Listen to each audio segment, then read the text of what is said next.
നമസ്കാരം, വിനോദ് കുമാർ. ഇംഗ്ലീഷ് ഭാഷയിൽ എഴുതുമ്പോൾ ചില വാക്കുകൾക്ക് ഡബിൾ കോൺസണൻസ് ഉണ്ടാകും. ഉദാഹരണത്തിന് നമ്മൾ സംസാരിക്കുമ്പോൾ ഗട്ടർ, ബട്ടർ, ബെറ്റർ, ഡിന്നർ എന്നൊക്കെ പറയുമ്പോൾ അതിൽ ഡിന്നറിൽ ഡബിൾ എൻ ഉണ്ട്, ഗട്ടറിൽ ഡബിൾ ടി ഉണ്ട്, ബെറ്ററിൽ ഡബിൾ ടി ഉണ്ട്.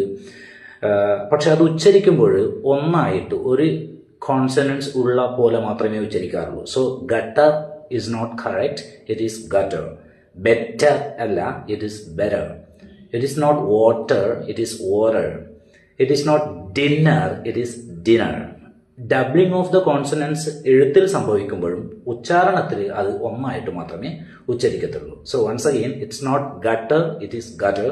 It's not better, it is better. It's not dinner, it's dinner. Thank you very much.